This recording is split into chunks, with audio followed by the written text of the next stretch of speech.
Ceux qui font Monaco sont au micro. Je suis Geneviève Berthy et bienvenue dans le podcast de Monaco Info.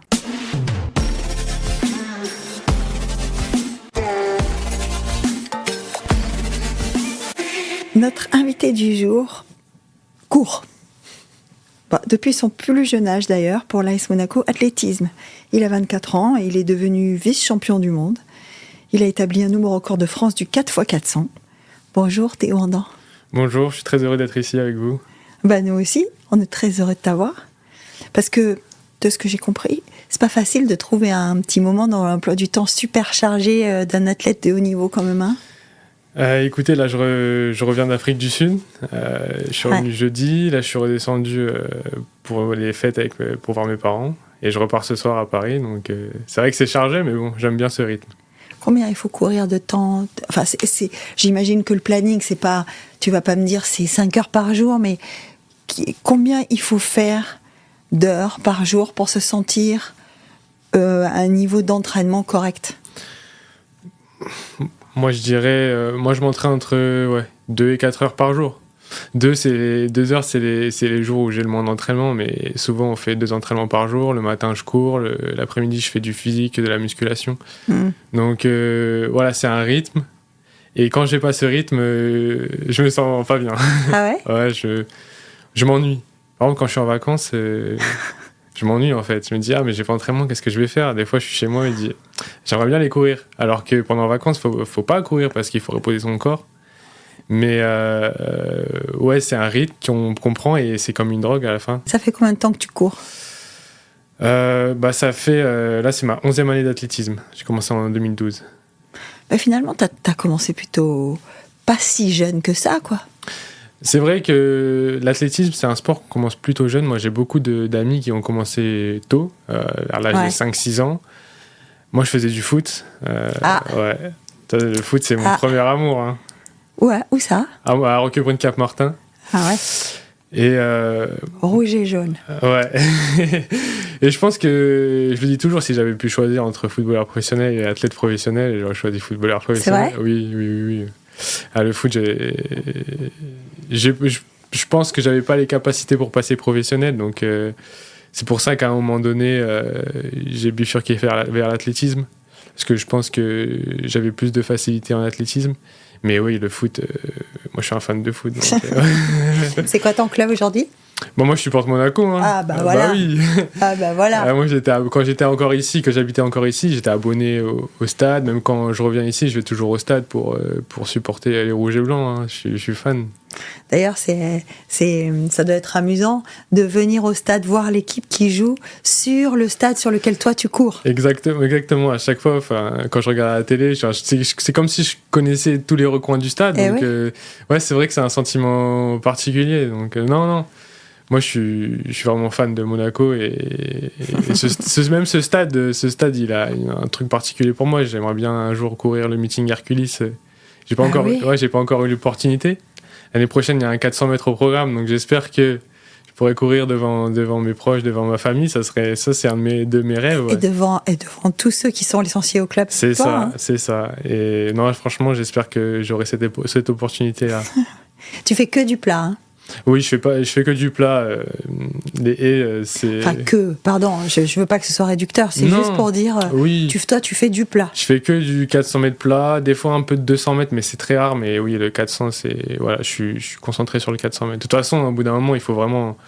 Tu peux pas toucher à trop d'épreuves quand tu atteins un certain niveau, c'est compliqué. À part quand tu fais du 100 mètres, des fois tu peux monter sur 200, mais le 400 mètres, c'est vraiment... il faut vraiment se focaliser dessus. Moi, je lisais il y a pas longtemps, alors tu vas me dire c'était il y a très longtemps, mais c'est quand même la meilleure française de tous les temps. Je lisais une interview de Marie-Jo Pérec qui disait quand on fait du 400, c'est tellement à part, le tour de piste, c'est tellement à part qu'on peut rien faire d'autre. C'est vrai ou pas ? Et oui, je pense que oui. Après, il y a toujours des exceptions. Il y en a qui aiment descendre sur 200 mètres, doubler.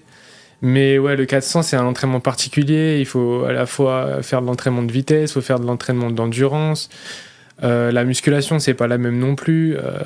Ouais, c'est vraiment... Moi, je trouve que c'est une épreuve à part. Moi, je trouve que c'est la plus belle épreuve de l'athlétisme. Le tour de piste. Bah oui, oui, c'est... Puis, je sais pas si pour tous ceux qui font pas d'athlétisme, il y a pas aussi ce truc de dire c'est le tour du stade.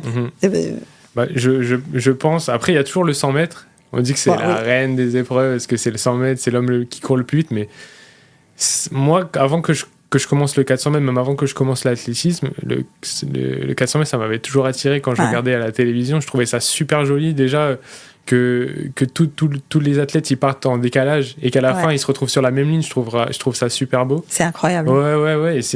Et quand tu cours le 400, je pense que c'est des sensations que tu as du mal à retrouver dans d'autres courses de l'athlétisme. C'est le tour de piste. Essaye de nous expliquer. On démarre. C'est à quel moment que ça devient vraiment dur ?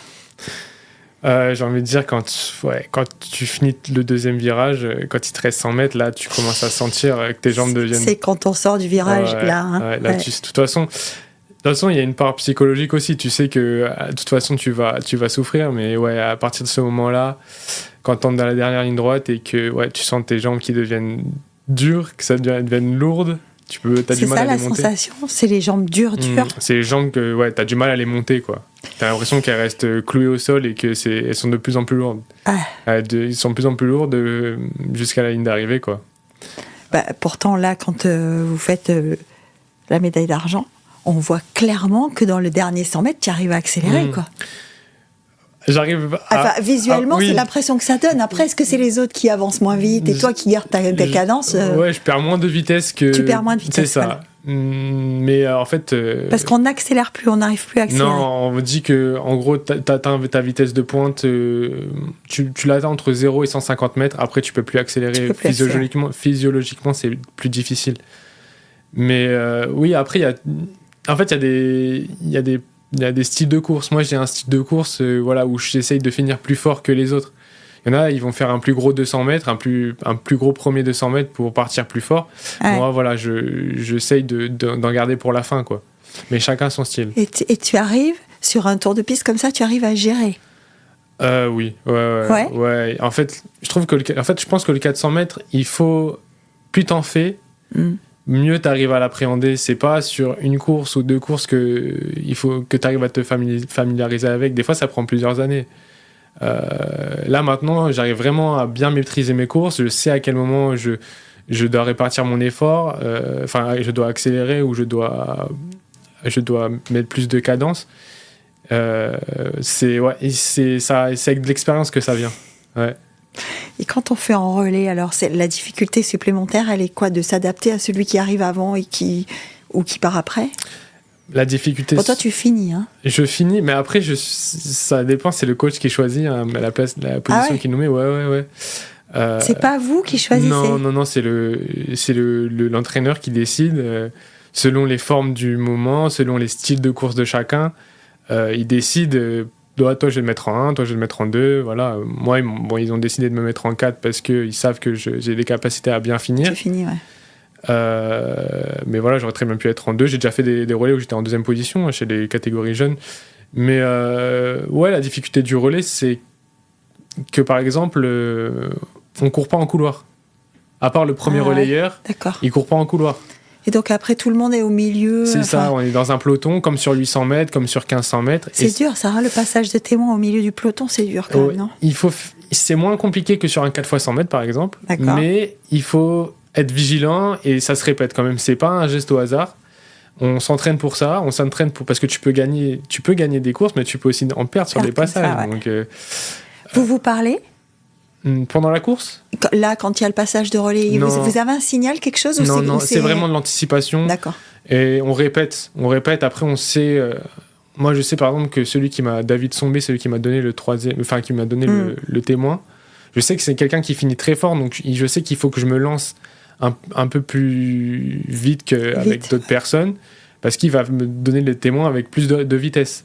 D'accord. Donc c'est plein de paramètres qu'il faut prendre en compte, et puis c'est sur le moment, c'est vraiment la sensation, l'instinct du moment aussi, sur l'instant T, quoi. Et ça aussi, ça doit venir avec l'entraînement quand même, non ?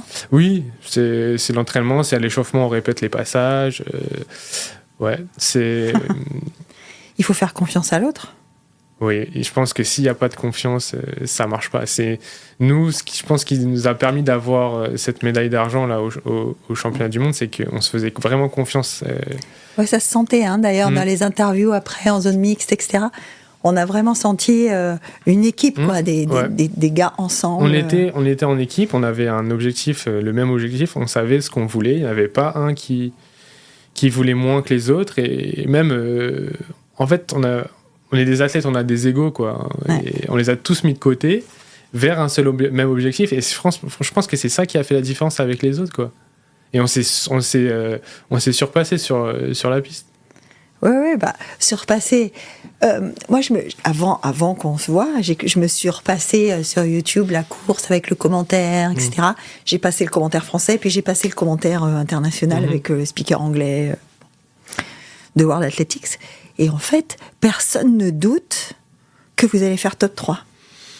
Ni les Français, ni le signal inter. Personne, en fait, il vous place clairement dans les possibles. Oui. Est-ce que ça vous l'aviez, vous ? Nous, on n'avait aucun doute. On savait qu'on allait faire. On savait qu'on...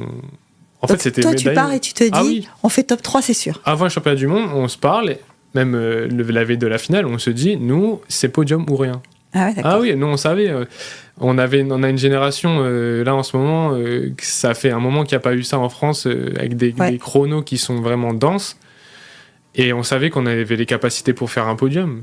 Et nous, vraiment, c'est notre objectif. On se l'est dit. Et voilà, on s'est tous dirigés vers cet objectif-là. Et c'est ça, voilà. Et ça a apporté ce résultat-là. Et c'est étonnant, tu vois, parce que tu dis, on a tous des égos, on est des athlètes.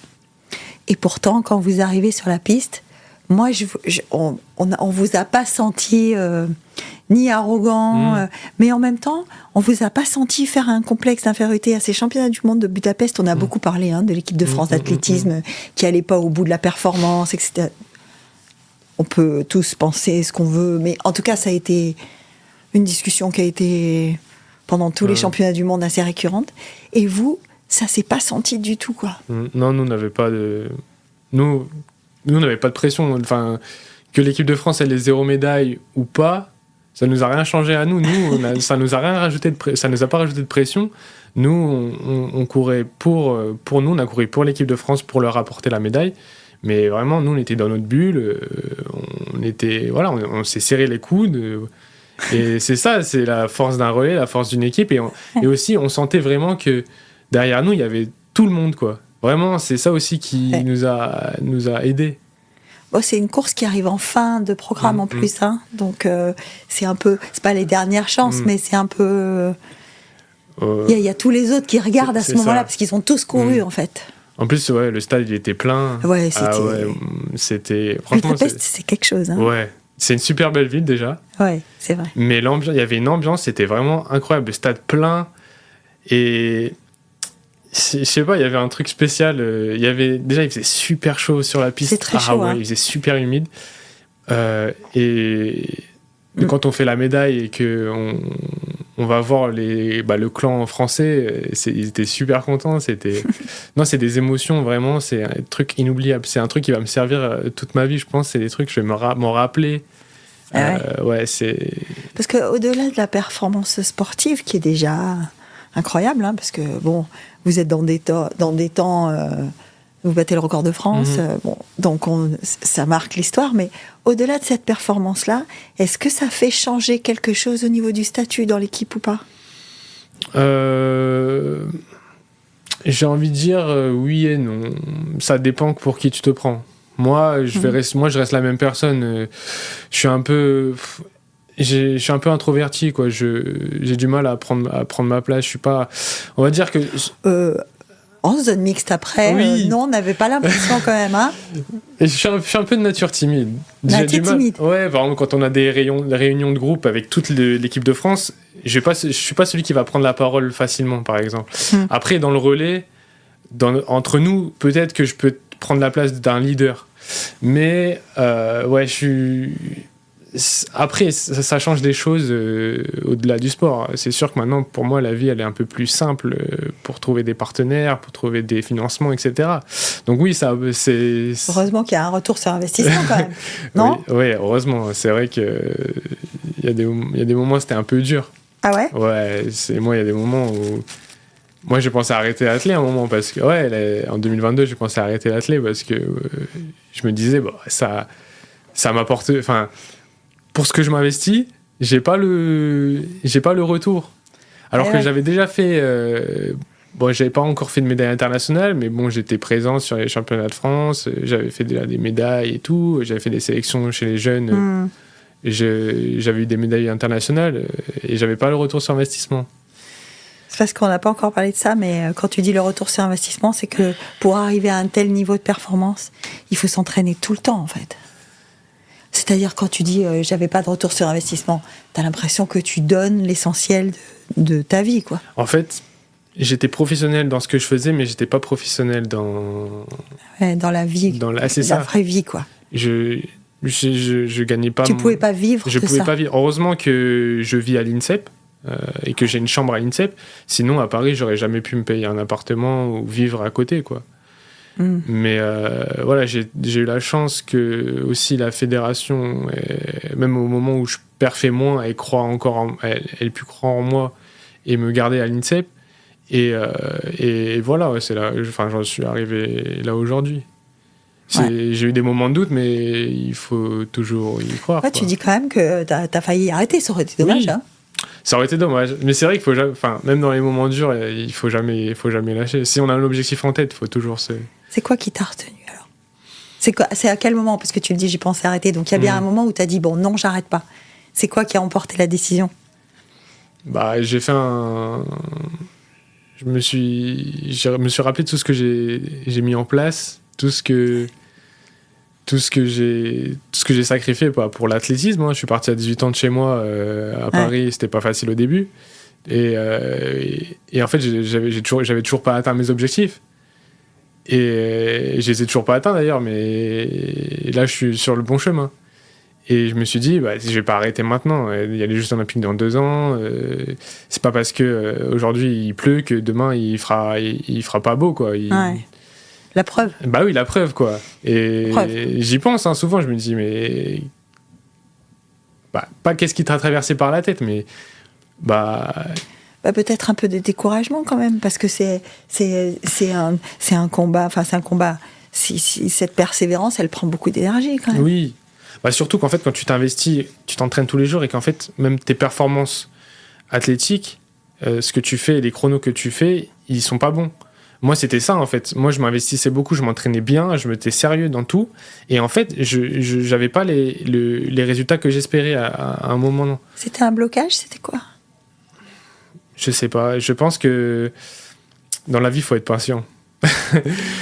Dans la vie, il faut être patient. C'est ce que j'ai appris, moi, c'est la patience. Il y a aussi peut-être... alors, pardon, si je compare à des choses triviales, mais moi qui fais du running, peut-être du dimanche, quoi. Et je me rends compte qu'il y a des paliers, en fait. C'est-à-dire que tu progresses plus pendant un moment, et puis tout d'un coup, hop, tu passes un palier, et puis à mon petit niveau. Donc j'imagine que c'est peut-être pareil quand on s'entraîne. Exactement. Là, par exemple, cette année, j'ai passé un gros cap, chronométriquement. T'as gagné combien, là, dans l'année ?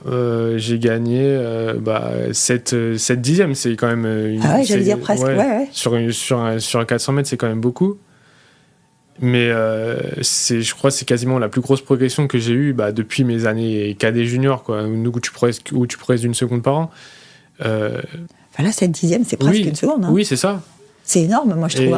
À un niveau professionnel adulte, c'est... Non, c'est bien. C'est bien.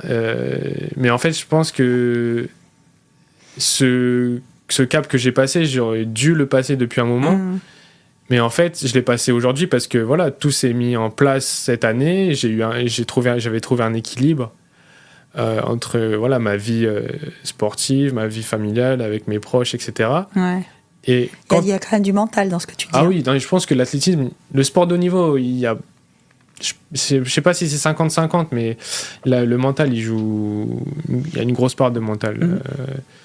Et en gros, quand tout se met en place, tes performances, elles deviennent meilleures. Tu sais pas trop pourquoi, il faut pas chercher à comprendre des fois. Ouais, parce que là, tu dis, j'ai gagné 7 dixièmes, t'as pas changé énormément de choses. Non, justement, je pense que c'est ça, c'est tout le travail que j'ai fourni les années précédentes, pendant le Covid, quand je m'entraînais pendant le confinement, alors qu'il n'y avait pas d'objectif à court terme. Et je me disais, cet entraînement-là, je le fais parce qu'il y a les JO dans 4 ans. tout ça, c'est mis bout à bout, les petits détails qui font que, et voilà, ça paye. Ouais. Parce que, oui, effectivement, tu parles du confinement, on peut pas s'arrêter. Quand il y a une période comme ça, si tu t'arrêtes, en combien de temps tu estimes que tu commences à perdre le bénéfice de ton entraînement si tu t'arrêtes ? Je pense une semaine, 10 jours, tu commences à perdre. Ouais. Ouais. C'est rapide, hein ? C'est rapide. Mais, en gros, tout l'entraînement que tu auras fait... par exemple, moi, j'ai un mois de vacances par an. Où tu fais rien. Où je fais rien. Moi, je fais rien. Pour moi, les vacances, c'est les vacances. D'accord. C'est aller un petit peu de sport, mais non, courir, un peu de renfo, quoi. Même pas. Ah ouais, vacances, c'est manger, partir je sais pas où. Mais, soleil, très important. Soleil. J'ai vu quand je suis parti à Paris, le soleil, c'est très important, faut pas négliger ça. Ah ouais. Ah, mais ça, c'est vrai. Hein. La grisaille parisienne, c'est quelque chose, faut expérimenter ça. Hein. Quand je suis arrivée, il a fallu que je fasse de la luminothérapie. Ah oui, bah... Parce que j'étais pas bien et je comprenais pas pourquoi. Ah, je l'ai compris. Hein. Je suis arrivé la première année, je suis arrivé en plein hiver parisien. C'était dur. Hein. Mais c'est pas des blagues. Hein. Non, mais la vitamine D, c'est pas des blagues. Ah oui, c'est pour ça qu'on part en stage au soleil. Au soleil, bah oui. Ouais. Donc, un mois de vacances, rien. Un mois de vacances, rien. Mais ce que je disais, c'est que l'entraînement que tu fais, par exemple, moi, je sais que mon entraînement que j'ai fait il y a 4 ans, 5 ans, il me sert encore aujourd'hui, par exemple. Ah ouais ? Ouais. C'est pas perdu. Le corps, il a une mémoire. C'est vrai. En fait, tous les blocs d'entraînement que tu fais au fur et à mesure, ils te servent. C'est un acquis. C'est un acquis. À part si tu arrêtes pendant, je pense, 2 ans, 3 ans, je pense que là, oui. Là, tu reprends un peu de zéro. Mais voilà, si t'as pas de grosses coupures, je pense que sur le moment, l'instant T, tu vas perdre. Si tu t'arrêtes une semaine, 10 jours, tu vas perdre un petit peu. Et encore, des fois, une semaine, c'est bénéfique. Parce que si t'es fatigué, tu prends 4-5 jours. Faut recharger, quoi. Ça te fait du bien. C'est des fois plus bénéfique que de continuer. C'est ça. Donc, non, des fois, c'est des calculs. Bon, moi, c'est pas trop. C'est le rôle de mon coach de faire ça. Je comprends pas encore tout. Mais voilà. C'est ça aussi qui m'a aidé, c'est que je commence à comprendre des choses dans l'entraînement. Et quand tu commences à comprendre des choses, bah aussi, ça t'aide, quoi. Là, quand tu reviens de 1 mois où t'as rien fait, les premiers jours, c'est dur ou pas ? Oui, c'est dur. Ouais. C'est dur au niveau physique, ouais. Musculairement, t'as des courbatures pendant une semaine et tout. T'as l'impression que t'as jamais fait de sport, quoi. Est-ce que tu prends du poids pendant 1 mois ? Non, moi j'ai de la chance d'avoir un métabolisme qui fait que je prends pas beaucoup de poids. T'es plutôt léger. Je fais 1m81 pour 60. Quand je suis bien affûté, je fais 75 kilos. Ça va, je suis pas. Il y a plus léger que moi. Il y a plus léger. Ouais, il y a des gabarits. Moi, je suis un peu. Il y a des gabarits plus fins. Moi, je suis un peu. Je sais pas comment dire. Trapu, peut-être un peu. Quand on te voit courir, on te trouve pas trapu. Oui. Mais je comprends ce que tu veux dire. Ça veut dire que t'es pas aérien, t'es pas Ingebrigtsen. C'est ça, exactement. On est d'accord. Voilà. Ingebrigtsen, c'est une espèce de liane. D'ailleurs, le type, à mon avis, il doit faire très très attention à ce qu'il mange parce que il a les os du bassin. Enfin, on voit qu'il est, il est quand même très très mince. Oui. Et puis après, ceux qui font des épreuves de fond, de demi-fond, ils courent beaucoup. Et quand tu cours beaucoup, tu brûles beaucoup de calories. Donc c'est aussi ça qui facilite leur perte de poids. Et puis eux, ils font une épreuve où ils ont besoin vraiment d'être légers. Nous, on a besoin de muscles aussi. Il faut un rapport puissance quand même qui est pas négligé. C'est pour ça que tu disais on fait du sprint, mais on fait de la muscu aussi. Ouais, on fait beaucoup de muscu. Enfin, on fait beaucoup de muscu. Ouais, on fait 2 à 3 séances de muscu par semaine, ça dépend. C'est quoi ton moteur ? Parce qu'on sait que pour le tour de piste, alors pareil, je reprends ce que disait Marie-Josée Pérec, elle disait qu'elle était beaucoup sur ses ischios et beaucoup sur les muscles de la chaîne arrière en fait, pour essayer de. Donc on fait un entraînement spécifique pour ça ? Ouais, oui, des séances de renfo des ischios, des mollets. La renfo des ischios, c'est terrible. Oh, ça va. Ça va ? Ouais, c'est une habitude à prendre. Ouais. Parce que les ischios, c'est les muscles les plus fragiles. Enfin, nous, les blessures les plus récurrentes, c'est les ischios jambiers. Oui. Mais après, si tu fais bien les choses avec ton kiné, si tu te renforces bien, normalement, il n'y a pas de problème. Tu disais, pendant les vacances, je mange. Ça veut dire que le reste de l'année, il faut faire attention? Il faut pas faire d'excès. Jamais? Non, si, quand même. Ah bon? Oui, moi, je peux quand même. Moi, je me fais plaisir quand j'ai envie de me faire plaisir. Je me pose pas de limite, en fait. Quand j'ai envie de manger quelque chose, je le mange. Parce qu'en fait, moi, je trouve que c'est pas bien d'être frustré. Ouais. Si t'es frustré, ça va te donner de la mauvaise énergie et puis tu vas garder ça en toi, ça va se répercuter sur ta vie, sur tes entraînements. Donc, quand t'as envie de te faire plaisir, faut se faire plaisir. Alors, genre, Théo, quand il a envie de se faire plaisir, c'est quoi? Bah, moi, j'aime bien manger une pizza par semaine. Ah ouais? Bah ouais, après... Et pizza, moi, je compte pas ça comme un... Comme un excès. Comme un excès. C'est un plaisir, c'est pas un excès. Ouais, c'est pas un excès. Un excès, c'est quand je vais aller, je sais pas, au McDo ou des trucs comme ça. Pour moi, ça, c'est un excès. Mais... C'est-à-dire que la McDo, c'est plein de mauvaises choses. Oui, McDo, c'est pas bon.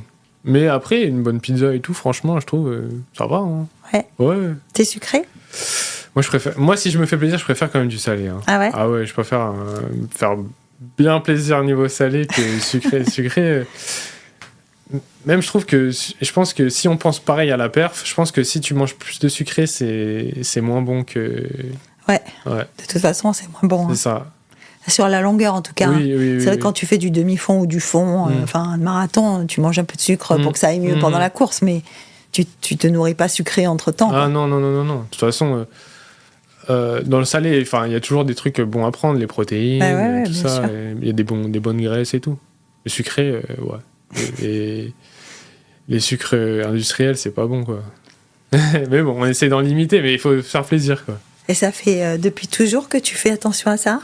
Parce que tu dis, bon, j'ai commencé en 2012, donc admettons, ça fait combien de temps que tu sais qu'il faut quand même que tu fasses attention à ce que tu manges? En fait, j'ai eu la chance de tomber sur quelqu'un de formidable. Ah, c'est ça aussi, là c'est les rencontres qui font la vie. On va dire mon premier vrai coach, Jacques Candusso.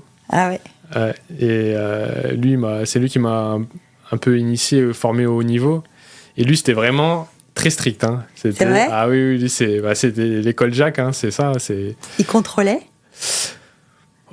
Il contrôlait pas, mais il avait l'œil quand même. Hein. Posait des questions quand même. Hein. Oui. Des fois, il me pinçait le ventre, il me disait t'as pris un petit peu. Bon, je sais qu'il savait qu'il rigolait, mais ouais, je pense que si j'en suis arrivé là aussi, c'est grâce à lui, parce que vraiment, il m'a donné cette rigueur que j'ai toujours aujourd'hui et que j'aurais eu du mal à trouver, je pense, s'il m'avait pas pris sous son aile, quoi. Donc assez jeune, finalement. C'est une culture qu'on apprend. C'est ça. Après, je vais pas dire que c'est un mode de vie, mais c'est une habitude, quoi.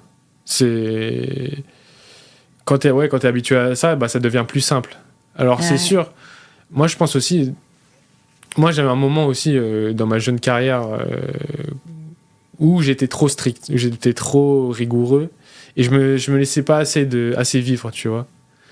Et j'ai trouvé justement ce juste milieu, cet équilibre, et que maintenant, je sais ce qui est bon pour moi et ce qui est pas bon. Je sais des fois quand je suis un peu trop strict et des fois quand je suis un peu trop souple. Voilà, j'ai trouvé ce juste milieu. Et est-ce que tu as des copains, des copines qui sont pas athlètes de haut niveau? J'en ai. Oui, j'en ai. Parce que je te pose la question, parce que tu me dis, je sais quand je suis trop stricte ou pas. Comment tu doses, admettons, si tu veux sortir avec eux, si tu veux faire des choses avec eux, comment tu arrives à doser?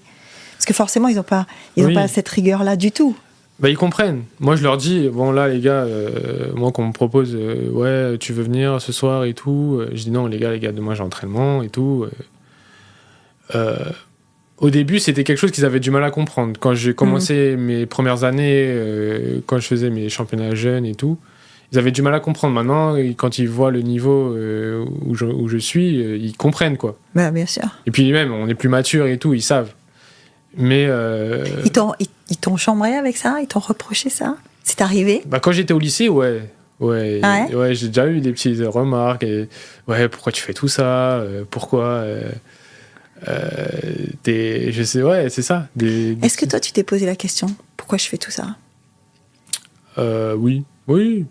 Ah oui, quand je fais tous ces sacrifices, c'est que j'ai pas les résultats, quoi. J'avais pas les résultats. Parce qu'on dit toujours que le moment... J'en discutais l'autre jour avec Marcel Pietret, qui est l'entraîneur des judokas à Monaco.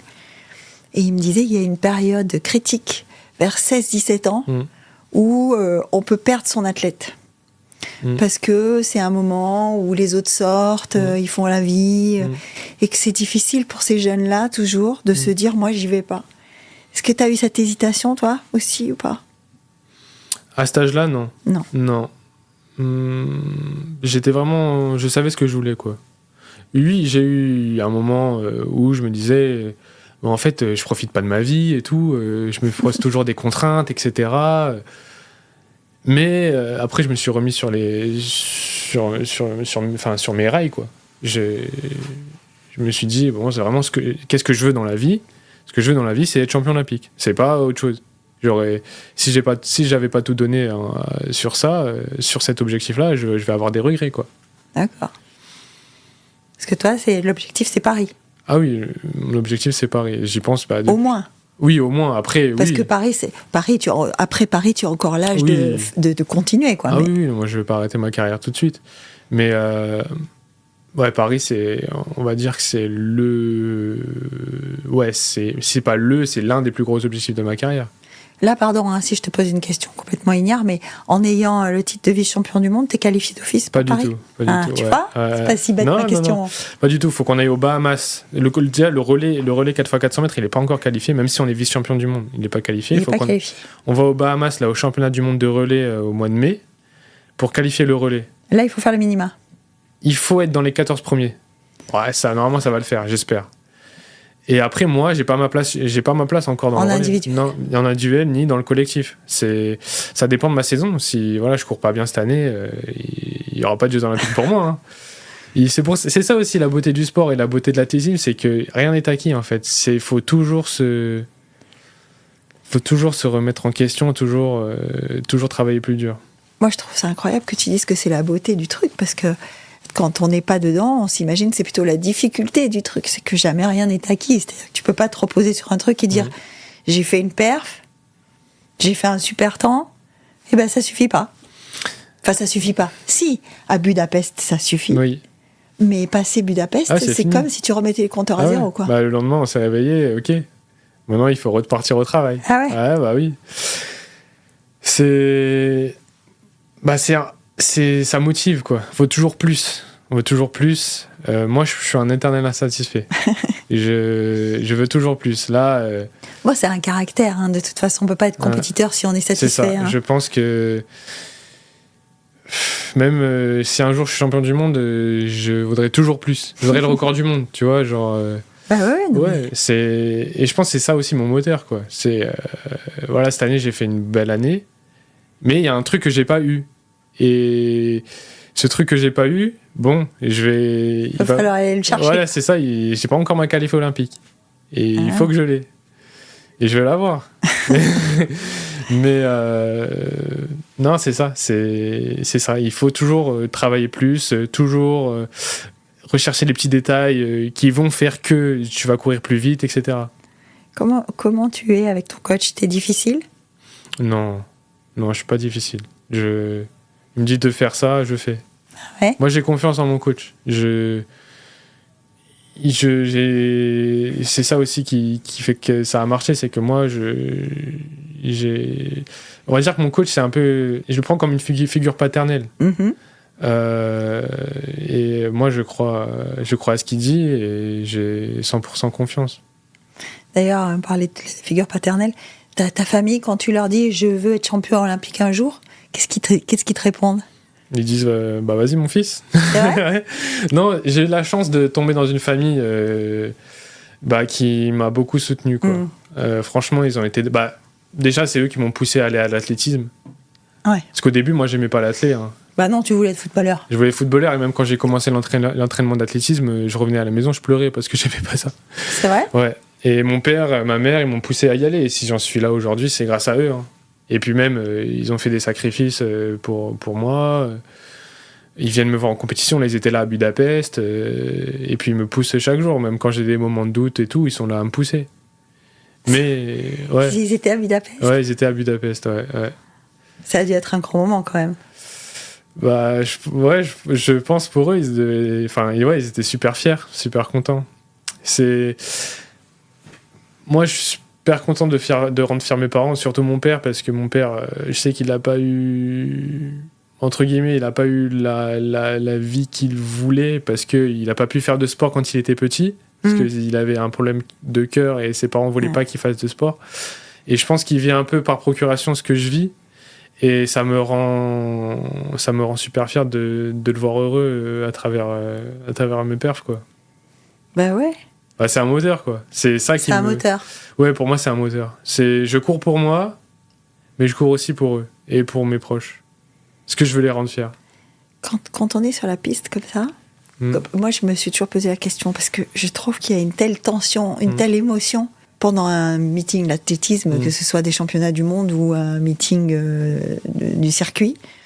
Il y a toujours ce moment où on a l'impression que l'athlète est un peu tout seul face à lui-même et à la piste, qui est quand même un truc, c'est hyper magique. Hein.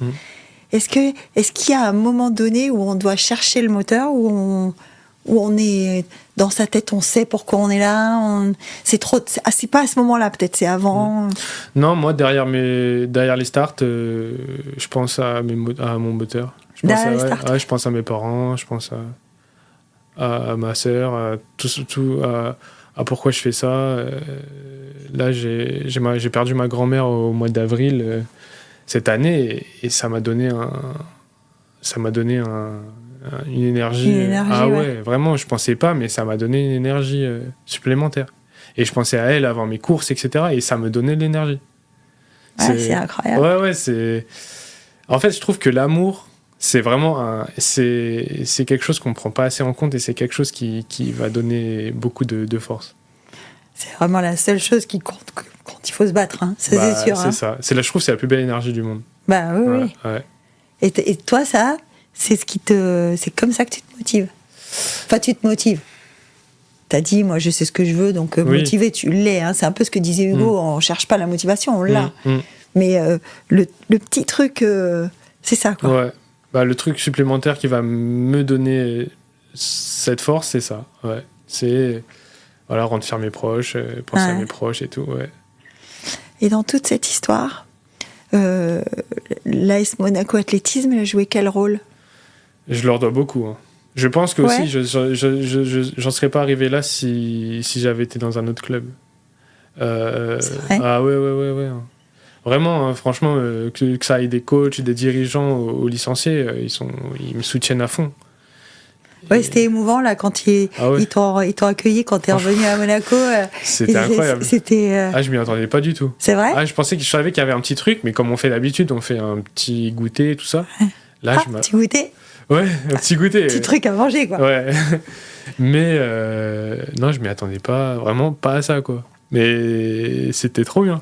Bon, c'est vrai que vu de Monaco, Théo Andan sur la piste à Budapest, c'était un peu... c'est très émouvant, en tout cas. Ouais. Hein. Bah oui. Bah ça me fait plaisir. C'est vrai que j'ai reçu plein de messages. Mais en fait, moi, je suis beaucoup dans l'émotion. Je suis un peu un hypersensible, en fait. Et quand j'ai... Bah pour quelqu'un qui aime l'amour, c'est sûr. Et ouais, c'est ça. Et quand je reçois des messages où on te dit « Ouais, on est super fiers de toi. Merci pour les émotions et tout », moi, ça me fait super plaisir. Bah, c'est sûr que... Enfin, moi, j'espère que ça te fait plaisir, mais est-ce qu'on fait aussi ça pour donner du plaisir aux gens ? Est-ce qu'on se rend compte du plaisir qu'on donne aux gens ?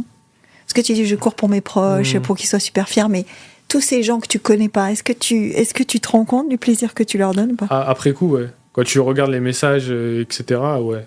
Quand tu dis les gens tu connais pas, ils te disent merci et tout, là, tu te dis...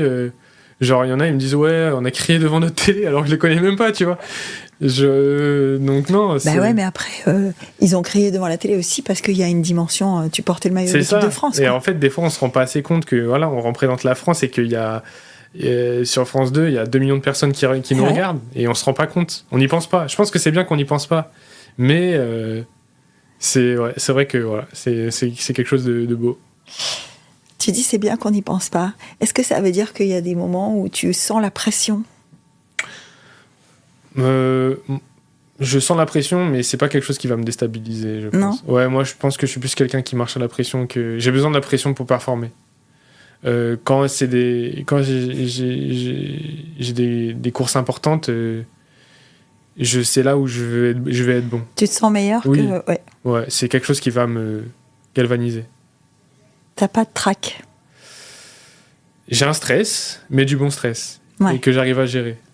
Et c'est plus un stress qui va m'exciter. C'est pas inhibant, quoi. Ça te paralyse pas. Ah ouais, ça me... Et je pense que j'ai besoin de ça pour performer. Si j'avais pas ce stress, et même si... je pense que quand j'arrive en compétition et que j'ai pas ce stress, je me dis, c'est bizarre. C'est pas ouf. Je préfère être stressé que pas stressé. Ouais. Ça dépend comment on prend le stress. Tu t'écoutes beaucoup, tu écoutes tes sensations? Oui, je suis très à l'écoute de mon corps. Ouais.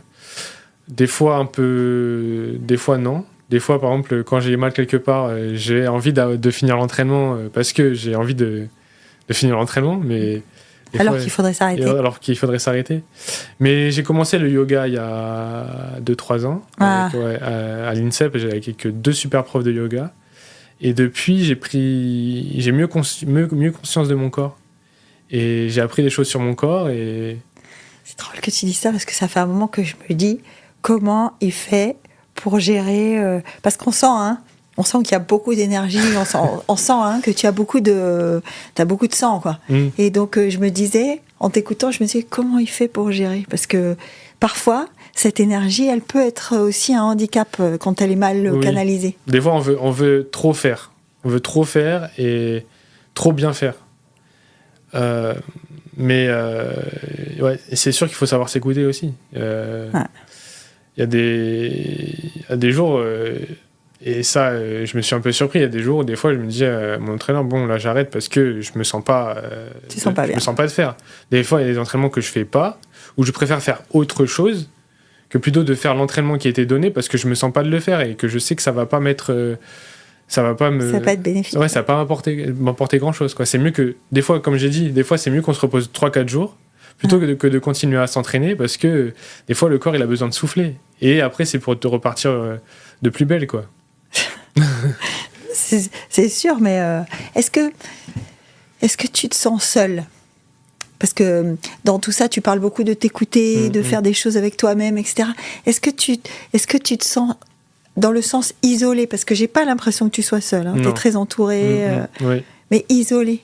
Est-ce que tu te sens parfois un peu seul face à toi-même, quoi?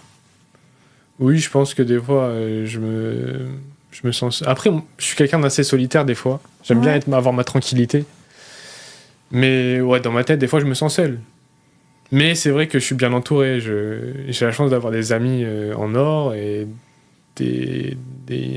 un entourage vraiment qui... T'as un noyau solide, quoi. C'est ça. Et je m'appuie sur eux. Quand je me sens seul, que je suis face à mes soucis, face à mes problèmes, je m'appuie sur eux. Ouais. Et puis... Qu'est-ce qui te change les idées? Qu'est-ce qui me change les idées? Moi, j'aime beaucoup voyager. Tu fais le métier qu'il faut pour ça, alors. C'est ça. Là, j'ai la chance de... Là, j'étais en Afrique du Sud. Là, je repars en Afrique du Sud. Après, on va en Australie, en Nouvelle-Zélande. C'est formidable, quand même. Franchement, c'est une chance. Est-ce qu'on a le temps, quand même, de voir un peu? Non, pas trop. On va là-bas, on y va pour s'entraîner. Mais non, mais c'est un autre soleil, c'est une autre ambiance. On est dépaysé, on sort du cadre, on sort de notre zone de confort et c'est important, ça aussi. Là, tu dis on va, donc vous partez à combien? Là, on va partir à 4 athlètes, plus le coach, plus un kiné. Donc 5, que des 400? Ouais, un groupe de 400, ouais, c'est ça. Parce que pour s'entraîner, il faut être plusieurs sur 400, en fait. C'est mieux. Tout seul, c'est dur, je trouve. Des fois... Tout seul, ça veut dire au chrono, simplement. Oui, après le coach qui prend le chrono, mais si t'as des mecs qui courent avec toi, des fois ils vont t'aider, et on va créer une dynamique et on va se tirer vers le haut, et c'est important, ça aussi. Puis tu crées des liens. Là, avec les mecs avec qui je m'entraîne, c'est des amis, quoi, c'est des frères. C'est ça. Moi, mais franchement, mes amis... C'est des Français aussi? Oui. Moi, maintenant, mes amis, c'est les gens que j'ai rencontrés grâce à l'athlétisme. J'avais des amis avant, et ouais, c'est des gens que j'ai rencontrés grâce au sport et grâce à l'athlétisme. Est-ce que tu es fidèle en amitié, toi? Oui, très fidèle. Ouais, très fidèle partout. Très fidèle partout? Ouais, non, moi je suis quelqu'un d'assez loyal. J'aime pas. La trahison, c'est quelque chose qui La façon dont tu m'as dit je suis fidèle, je me suis dit il peut être rancunier. Non, je pense que non, je suis pas rancunier. La rancune, c'est pas une bonne solution. Mais tu peux trancher. Oui, il faut des fois quand tu sens qu'une personne t'apporte pas les bonnes choses dans ta vie, il faut savoir les mettre de côté. Parce que voilà, elle est pas là soit au bon moment ou elle est pas là parce que elle doit pas être dans ta vie. Donc il faut savoir trancher. Mais voilà, la rancune, la colère, c'est pas quelque chose c'est pas une énergie qu'il faut garder en soi. Il faut prendre les choses avec philosophie. Et quand t'es pas content, tu fais comment alors? Quand je suis pas content, par exemple, par rapport à quoi? Pas obligatoirement avec toi-même. Tu peux ne pas être content d'une situation qui te convient pas ou d'un commentaire que t'as entendu ou d'une critique que t'as lue. Comment tu fais? Les commentaires et les critiques, ça me passe par-dessus. Parce que les gens, ils parlent et ils sont pas à notre place, donc ils savent pas trop. Mais quand je suis j'essaie... Quand t'es contrarié, parce que tout à l'heure tu disais frustré, c'est pas bien. Donc quand t'es contrarié, tu fais comment? Déjà, j'en parle j'ai une psychologue et un préparateur mental, donc j'essaye d'en parler avec eux déjà pour qu'on analyse la situation, pour qu'on voit ce qu'on peut faire. Et puis soit j'en parle avec la personne, soit j'essaye de trouver une solution pour ça. C'est pas bien de garder les choses pour soi, il faut toujours évacuer. T'es courageux? Ouais, je pense que je suis courageux. Moi j'aurais tendance à dire oui, hein. Ouais. Bon. Parce qu'on ne va pas chercher une médaille d'argent au championnat du monde si on n'est pas courageux. Hein. C'est ça, je pense que oui. Mais ouais. Il faut, pour faire du sport de haut niveau, il faut du courage, je pense. Et puis pour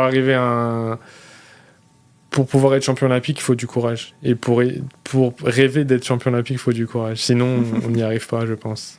Si tu devais donner les 3 points de ta personnalité, on a dit courageux, persévérant, et le 3e, c'est quoi? Têtu? Ouais, je suis têtu, je pense. Ouais. Quand je veux quelque chose, j'essaie tout pour je fais tout pour l'avoir, jusqu'à ce que je vois vraiment que je peux pas l'avoir. Mais tant que je ne suis pas sûr que je ne vais pas l'avoir, je vais mettre toutes les choses en place pour l'avoir. Mais des fois, j'ai du mal à accepter les choses. J'ai du mal à accepter que ça s'est pas passé comme ça. C'est une qualité, mais c'est aussi un défaut. Ouais, ça peut se retourner contre toi. Hein. Ça peut se retourner contre moi. Donc, des fois, c'est mieux. Des fois, il faut lâcher prise.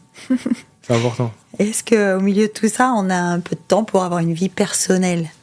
Une vie d'homme Oui, on prend. C'est important, ouais. Comme je l'ai beaucoup dit, c'est important d'avoir un équilibre entre sa vie de sportif et sa vie de personnelle. Je prends du temps pour moi. Maintenant, j'arrive un peu à me déconnecter de l'athlète, à lâcher prise. Ouais.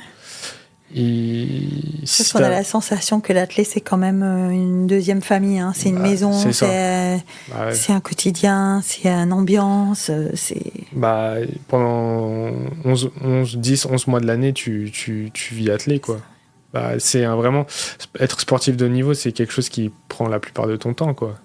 Tu dors, faut se coucher tôt, faut bien manger, la récupération. Après l'entraînement, tu peux pas faire n'importe quoi parce qu'il faut aussi récupérer. Il faut bien planifier sa semaine, bien planifier ce que tu veux faire à l'avance, quoi. Voilà. Pas de surprise. C'est ça. En fait, la performance, ça se joue sur des détails. Et des fois, il y a des choses que tu fais. Par exemple, il y a quelque chose que je vais faire aujourd'hui, et ça se trouve, je vais le payer.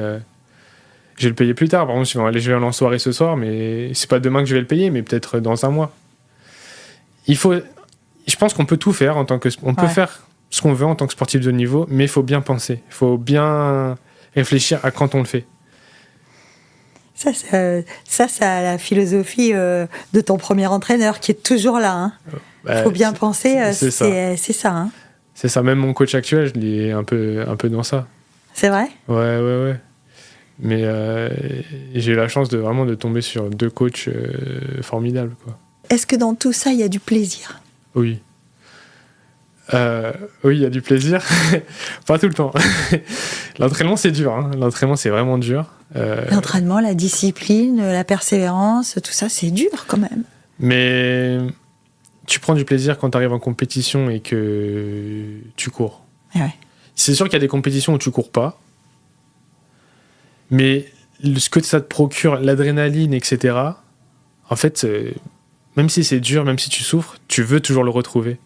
Et même si t'as mal, tu repars quand même. C'est bizarre. Et même les émotions, quand tu gagnes, t'as envie de retrouver ça. Et c'est ça aussi un moteur. C'est le plaisir de gagner. Et puis le plaisir quand tu cours, les sensations que t'as. Moi, quand je vais arrêter ma carrière d'athlète, c'est un truc que je vais jamais retrouver nulle part. C'est... Ça ? Est-ce que tu y penses ? Oui. Ah oui, je me dis... là, peut-être parce que j'ai pris de l'âge, j'ai pris en maturité, mais des fois, je me fais des réflexions, je me dis, mais ça, ce que j'ai vécu là, je le retrouverai plus jamais de ma vie. Même des trucs similaires. Là, de gagner une médaille d'argent au championnat du monde, même si... ça se trouve, quand on va être médaille... Enfin, si on est médaille olympique, on va retrouver ça. Mais après, en dehors de l'athlète, je trouve que c'est super dur de retrouver ça. Même les sensations quand tu cours à la fin d'un 400 mètres ou quand tu gagnes et tout, je vois pas où tu peux retrouver ça. C'est pour ça que je me disais, est-ce qu'il y a déjà des moments où tu te poses la question et tu te dis qu'est-ce que je vais faire après, ou est-ce qu'il y a déjà des choses qui t'intéressent comme ça, pas forcément une en particulier, mais est-ce qu'il y a déjà 2-3 trucs autour de toi où tu te dis tiens. J'ai mon diplôme de journaliste. Ah, voilà. Donc, parce que ça, c'est une bonne façon de rester proche des terrains, quand même. C'est ça. De toute façon, moi, j'aime trop le sport. Et moi, de toute façon, j'ai toujours voulu être journaliste sportif quand j'étais petit. Et bon, là, grâce à l'INSEP, j'ai pu faire mon double cursus, sport et c'est fantastique, l'INSEP, pour ça. Franchement, c'est une chance. Et puis voilà, j'ai mon diplôme, donc je verrai après ma carrière. Je ne sais pas dit que je devienne journaliste, mais c'est quelque chose que j'aime bien. Là, consultant au moins. Consultant, mais par exemple, même être à ta place, faire des podcasts, etc. Moi, c'est un truc que j'aime bien. C'est un truc du métier de journaliste que j'apprécie. C'est passionnant, ça c'est sûr. Ah oui. Avoir la possibilité de rencontrer des gens et de parler avec eux, oui, bien sûr.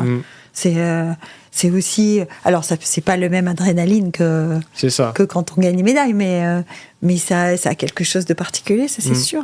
Ouais. Alors, tu nous as parlé des Jeux Olympiques, donc quand je vais te dire qu'est-ce qu'on peut te souhaiter maintenant, tu vas me regarder en me disant bon, la question est un peu banale. Ouais, Mais disons, au-delà des Jeux Olympiques, nous, évidemment, on te souhaite de te qualifier, en individuel aussi. On veut te voir sur la piste, ça c'est sûr. Mais à part ça, qu'est-ce qu'on peut te souhaiter ? La santé. Ah ouais. C'est un peu la base. Hein. Ah, c'est la base. La santé et puis la réussite. Hein. Ça rejoint les JO, mais c'est ça qui va faire qu'une année soit réussie. Est-ce que les JO, c'est différent des championnats du monde ? Oui. Ah oui, oui. Oui. Ah, clairement. Déjà, il n'y a pas la même médiatisation. C'est plus ? Ah oui, clairement. Déjà, les JO, c'est pas la même temporalité. C'est tous les 4 ans. C'est plus rare dans une carrière. Alors que les championnats du monde, c'est tous les 2 ans. Tous les 2 ans, Et non, nous, on le sait. Comment on prépare. On prépare pas des JO comme on prépare des championnats du monde. Là, il y a plus de tension, il y a plus de pression. C'est pas pareil. Hein. C'est tout bien pour toi. Ouais, plus de tension, plus de pression, c'est tout bien. Hein. J'espère. Oui, c'est la recette qu'il te faut, quoi. Ouais, j'espère. Et puis là, en plus, le fait que ce soit à Paris, t'as pas envie de louper ça. Hein. C'est différent, c'est les JO, quoi. Alors, d'ici les JO, il y a quoi ? On a dit, il y a l'Afrique du Sud. Stage en Afrique du Sud, puis en Australie et en Nouvelle-Zélande. Et après les minima, il faut les faire à... Il faut les faire avant fin juin. Avant fin juin. Ouais. Et entre-temps, il y aura les championnats du monde de relais, ensuite les championnats d'Europe à Rome, début juin. Ah oui, c'est vrai. Ouais, j'espère... j'ai déjà fait les minima pour les championnats d'Europe, donc j'espère que je serai sélectionné. Parce que tu peux avoir fait les minima et ne pas être sélectionné. Oui, parce que s'il y a plus de 3 athlètes qui ont fait les minima, après, c'est la fédé qui décide. C'est ça. vice-champion du monde quand même. Ouais, après, c'est comme j'ai dit, c'est l'état de forme du moment qui décide. C'est ça. Et puis, j'ai été champion du monde en 2023. En 2024, c'est une autre année. C'est ça, tout est remis à zéro. Et c'est ça la beauté du sport aussi, comme je l'ai dit. Eh ben écoute, merci en tout cas d'avoir pris un moment pour être avec nous. Ça m'a fait très plaisir. Ouais, bah écoute, moi aussi.